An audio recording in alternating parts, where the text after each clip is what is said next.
Jangan lupa subscribe YouTube channel Metro TV News dan jangan lupa nyalakan notifikasinya. Pemirsa, tahukah Anda tidak seluruh sampah-sampah plastik yang diambil oleh para pemulung laku terjual? Data dari Institut Teknologi Bandung misalnya menyebutkan di tahun 2018 di Kabupaten Banyuwangi, Jawa Timur, dari seluruh sampah plastik yang terkumpul sepanjang tahun 2018 itu hanya 26% saja yang bisa laku terjual. Artinya apa? Kita perlu memperbaiki tata kelola manajemen sampah agar bisa mengurangi volume sampah plastik di negara ini. Asalkan kita menerapkan prinsip 3R, yaitu recycle, reuse, dan reduce, sampah-sampah plastik kita itu sebenarnya memiliki nilai jual yang tinggi. Seperti ini misalnya. Jadi kacamata.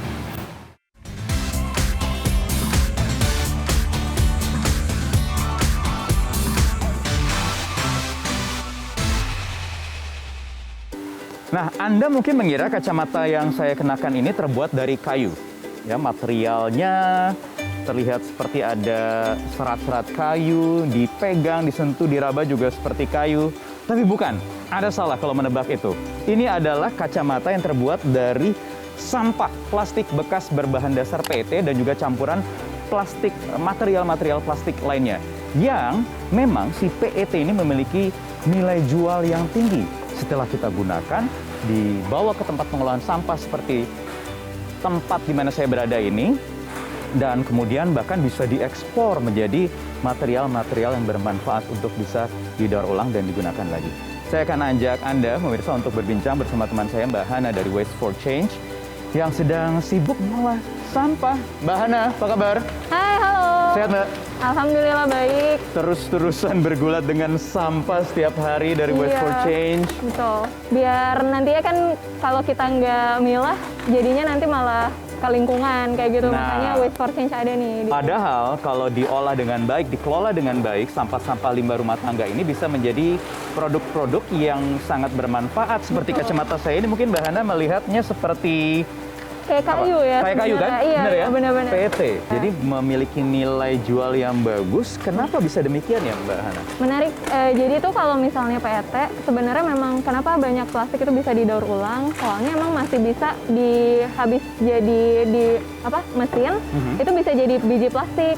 Oke, Nah, ini kan lagi diolah ya, Betul. lagi kita sortir lagi. Disortir lagi. Karena kalau dari satu botol sendiri itu ada yang label botolnya kayak badannya itu Ya. PET. Ini Nah, PET semua ya, kecuali tutupnya. tutupnya itu HDPE. Di sini kita juga pisahin PET yang bening sama yang berwarna. Nah, kenapa gitu. harus dipisahkan antara yang bening dan berwarna? Karena kalau yang bening itu sebenarnya masih bisa bentuk variatif dari daur ulangnya itu lebih banyak, lebih bervariatif kayak gitu. Sedangkan kalau yang berwarna karena dia ada campuran warnanya, jadi lebih sulit untuk didaur ulang. Kuranglah variasi untuk produk selanjutnya. Sehingga nilainya juga value-nya nggak Beda. sebesar yang transparan. Bening, ya yang bening atau jernih itu. Gitu. Oke, kalau seperti kacamata saya ini kemungkinan besar bening. Dari yang bening, ya. Dari yang bening karena kan nih kacamatanya bagusnya kalau misalnya dikasih warna ya. Iya. Jadi misalnya ini kayak coklat kayak gitu. Nah itu lebih mudah kalau misalnya dari hasil daur ulang PET yang bening. Oke. Iya. Kita boleh lihat lagi, Mbak, ke tempat di sana seperti ada mesin. Itu mesin Itu ada mesin pengepresan. setelah dari sini. Setelah dari sini, Oke. setelah udah dipisah nih warnanya Ya. dan jenis materialnya, terus kita press Agar supaya volumenya itu ketika nanti diangkut efisien gitu. dan ini belum selesai sebenarnya karena masih Belum. harus diolah lagi, bisa Masih jadi diolah. macam-macam material lagi. Betul. Seperti biji plastik ya, Mbak? ya? Iya, awalnya dari biji plastik dulu, habis itu nanti setelah udah jadi biji plastik bisa banyak macamnya, variasinya, bisa jadi benang, Ya. terus bisa jadi kayak kacamata tadi, atau ya. perabotan rumah tangga. Ya. Gitu. Sekarang gini deh, Mbak Hana, yang Ya. sederhana saja untuk pemirsa di rumah yang mungkin masih kesulitan harus diapakan sampah rumah tangganya. Apakah cukup dengan memisahkan sampah plastik dengan non-plastik, atau bagaimana edukasinya sebenarnya yang harus dipahami dulu? Oke, jadi memang kalau misalnya sudah mau ada niat gitu ya untuk memilah sampah, sebenarnya yang hal kedua itu kita pastiin dulu bahwa kita udah tahu kemana sih harusnya kita bawa sampah-sampah plastik tersebut. Pastiin misalnya, kita mau mulai memilah PET gitu. Nah, bawa kemana nih? Misalnya dari bank sampah, atau misalnya ikutan programnya Waste for Change yang bareng dengan Sprite ini juga bisa. Ada ya? Ada. Jadi kita mulai di bulan lalu itu mulai mengumpulkan botol-botol PET. Habis itu nanti bisa dijadiin daur ulang jadi kacamata ini kan tadi. Terus bisa didonasiin juga lagi kayak gitu. Jadi kalau misalnya udah ke Waste for Change, udah pasti akan didaur ulang kayak gitu. Oke, itu aja dulu deh ya, basicnya ya. Iya. Pokoknya yang pertama niatnya dulu. Niat dulu. Kemudian dipilah gitu ya. Dipilah. Habis itu ketemu sama organisasi yang tepat. Gitu. Boleh ke Waste for Change. Ya. Thank you, Mbak Hana. Sama-sama. PT Coca-Cola Indonesia di bulan Februari kemarin telah melakukan satu terobosan yang luar biasa dengan mengganti desain kemasan minuman Sprite yang kita kenal selama puluhan tahun botolnya berwarna hijau sekarang digantikan dengan botol jenis PET yang berwarna jernih dan juga meluncurkan satu proyek bernama Lihat Dengan Jernih. Saya akan ajak Anda untuk berbincang dengan PT Coca-Cola Indonesia.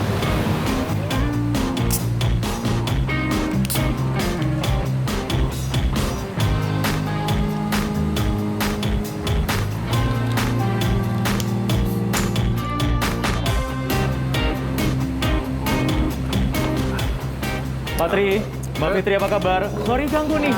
Saya ingin ajak ngobrol soal ini botol baru ya? Botol baru. Ya sekarang lebih jernih, lebih bening. Kalau dulu puluhan tahun kita image-nya botolnya warna hijau. Betul. Kenapa harus berganti dari hijau ke bening jernih seperti ini? Kenapa? Pertanyaan yang bagus. Memang sebenarnya kalau bilang kenapa, ya kita tahu lah isu sampah kan isu yang gede. Isu yang sekarang dibicarakan semua orang. Jadi memang, dan kita memahami memang itu isu yang memang harus kita mau nggak mau turut serta menjadi bagian daripada solusi. Ya, itulah kita mendorong. Kita punya suatu objektif, kita punya suatu aspirasi yang kita sebut World Without Waste. Dunia tanpa sampah. Nah, apa itu? Kita ingin menjadi bagian daripada solusi. Kita ingin bisa membantu mendorong terkumpul dan terrecycle atau terdaur ulangnya botol-botol kemasan kami. Nah, sehingga kita ini salah satu kenapa kita lakukan menjadi bening. Karena apa? Karena faktanya ternyata di lapangan botol bening itu harganya lebih tinggi dibanding botol berwarna. Sehingga kalau kita ini rubah menjadi bening, pemulung-pemulung juga akan senang. Mereka akan mendapatkan pendapatan lebih tinggi, dan mereka tentunya mendapat insentif lebih banyak untuk mengambil botol-botol tadi. Ya, ada ekonomi sirkular yang kemudian bisa bermanfaat lebih untuk para teman-teman di memulung itu tadi ya. Dan ternyata di industri daur ulang juga sangat menghargai yang botol berwarna bening. Lebih ramah lingkungan kah? Lebih karena mereka punya lebih fleksibilitas untuk dirubah menjadi apapun. Oke. Dan itulah kenapa dipilih juga PET ya. Kenapa dipilih juga PET, betul. Jadi ini salah satu alasan kenapa akhirnya kita pikir botol Sprite menjadi botol bening. Iya. Kemudian ada campaign juga project yang namanya Lihat Dengan Jernih, Mbak Fitri. Iya. Apa itu dan kenapa yang dipilih adalah tagline Lihat Dengan Jernih? Jadi kalau misalnya dari brand Sprite sendiri kan kita lihat dari produknya sendiri ya. Sprite itu kan bening gitu kan ya. Bening, kemudian juga sekarang kebetulan botolnya kita berubah jadi bening. Jadi kita pengen kasih pesan ke masyarakat dengan botol Sprite ini, lihat dengan jernih, di mana produknya jernih, liquidnya jernih, botolnya jernih, dan rasanya nyegerin. Yang kalau misalnya kita seger tuh kita lebih bisa berpikir dengan jernih gitu ya. Dengan jernih. Arahnya ke sana ya. Jadi itu pesan dari brand itu sendiri. Cara melihat dengan jernih, kalau matanya udah nggak bener kayak saya, pakai kacamata. Ini kacamata daur ulang. Iya, betul. Dari sampah plastik, botol plastik PET yang berwarna jernih ini ya. Kenapa dari sekian banyak opsi barang yang memiliki nilai jual yang tinggi, kacamata yang dipilih? Kita tadi balik lagi pengen memberi pesan gitu kan. Lihat dengan jernih, salah satunya wujudnya yang jelas adalah untuk kacamata, membantu teman-teman yang tadinya belum tidak memiliki penglihatan yang baik, kita bantu dengan kacamata, mereka bisa melihat dengan jernih. Makanya kita lihat ada program lihat dengan jernih ini, di mana kita punya kolaborasi bersama beberapa partner kita, yaitu ada Waste for Change sebagai mitra pengumpulan botol bekasnya, kemudian juga ada Plustik sebagai mitra yang memproduksi si kacamata ini. Itu rangkaian kolaborasi kita Sprite dengan semua partner, dan akhirnya si kacamata ini akan kita donasikan ke organisasi 1 juta kacamata untuk Indonesia, yang dimana kita pengen membantu mereka untuk melihat dengan jernih dengan kacamata daur ulang dari botol bekas plastik. Jadi bukan didonasikan ke saya ya. Ada masyarakat warga lain yang lebih membutuhkan, karena saya juga udah punya kacamata sendiri. Tapi first impressionnya memang saya kira kayu, jadi jangan anggap remeh sampah plastik ya. Ternyata dari fisik appearance-nya juga udah tinggi nilainya. Ternyata bukan sampah, bisa menjadi sesuatu yang berharga. Ternyata nggak jadi sampah akhirnya. Caranya bagaimana masyarakat, warga, konsumen untuk ikut berpartisipasi di program atau proyek ini? Iya, jadi caranya gampang aja. Kalau misalnya Mas Wahyu lihat nih ya ke Instagram, lihat bio-nya Sprite, ya Instagram account-nya, itu di bio-nya ada link di mana akan mendirect kita ke website Waste for Change, di mana di situ akan ada tutorial semacam petunjuk gimana kita bisa ikut. Jadi masyarakat itu, jadi kalau udah beli Sprite botol jernih, jangan dibuang nih botolnya, kumpulin 4 botol Sprite dan 4 botol jernih kemasan lainnya, itu dikirimkan. Harus jernih ya? Dong, karena kita kan pengennya mengedur ulang yang bening. Kemudian dikirimkan ke mitra pengumpulan yang bekerja sama dengan Waste for Change. Nanti Waste for Change akan mendata, kemudian Waste for Change akan mengirimkan semua botol-botol bekas itu ke Plustik. Sampai mengkolek juga dari rumah tangga? Betul, jadi dikirimkan Mas. Dikirimkan ya? Oke. Bisa melalui kurir-kurir kesayangan ya, yang mana-mana itu banyak. Kemudian nanti akan didata, diverifikasi melalui email, ada notifikasi juga bahwa kita telah terdaftar dan telah diterima. Kemudian nanti akan dikasih tahu juga tuh perkembangannya, sudah jadi kacamata, kemudian akan dikirimkan ke yang membutuhkan, seperti itu. Oke, sesederhana itu ya. Iya. Nah, proyek Lihat Dengan Jernih ini mulainya di awal Maret sampai akhir April. Jadi teman-teman ini masih bisa nih punya kesempatan untuk ngumpulin. Kita akan tutup itu sampai akhir April. Karena setelah itu kita akan proses menjadi kacamata dan akhirnya akan diberikan kepada yang membutuhkan. Pak Tri, ini kan sedang berjalan. Goal besarnya apa sih sebenarnya? Jadi kembali tadi kepada aspirasi kita sebagai World Without Waste. World Without Waste itu ada komponen besarnya adalah bagaimana di tahun 2030 nanti kami bisa mendorong terkumpulnya dan terdaur ulangnya kemasan sebanyak yang kita pergunakan. Jadi misalnya nih Coca-Cola mengeluarkan 1 juta botol, ya kita harapkan 1 juta botol kita bisa bantu untuk kumpulkan dan daur ulang. Itulah tujuan besar kita, Mas. Nah, memang untuk mencapai itu langkahnya banyak, bermacam-macam. Nah, kita membaginya menjadi 3 pilar besar. Satu adalah terkait dengan desain. Artinya kita melihat bagaimana sih kemasan-kemasan kita selama ini, apakah masih bermasalah dari sisi bahan bakunya, bisa didaur ulang nggak? Kemudian bagaimana cara kita mempercepat proses daur ulang. Nah, inilah salah satu hasilnya, gitu loh. Nah, kemudian juga bagaimana kita bisa mengurangi mungkin pemakaian virgin plastik, pemakaian plastik yang dari minyak bumi, dikurangin jumlahnya, dan mungkin lebih banyak menggunakan bahan baku plastik yang sudah didaur ulang. Itulah langkah-langkah kita ke depannya rencananya. Nah, kemudian terkait dengan pengumpulan, Mas. Ternyata di Indonesia ini memang lumayan isu pengumpulan sampah itu perlu dibantu, gitu loh. Karena memang kita tahu pemulung banyak, tapi bagaimana caranya mengangkat harkat hidup mereka.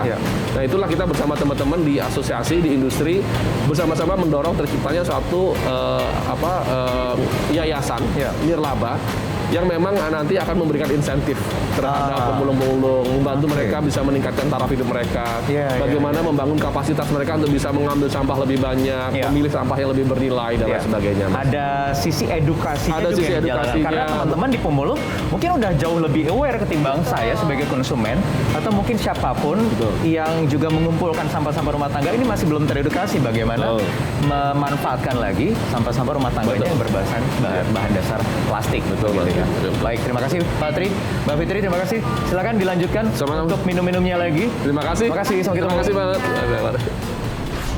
Ya, dengan kita membuang 4 botol bening dan juga PET, kita sudah bisa ikut berpartisipasi untuk mendonasikan botol-botol PET ini, kemudian nanti didaur ulang bisa menjadi kacamata yang seperti saya gunakan ini. Lewat kampanye Lihat Dengan Jernih, kerjasama Pride dan juga Waste for Change. Jadi kelolalah sampah plastik Anda, terutama dengan bijak. Jangan buang sembarangan, karena ini benar-benar bisa merusak lingkungan. Mulailah dari kita, dari lingkungan terdekat, dari rumah tangga Anda.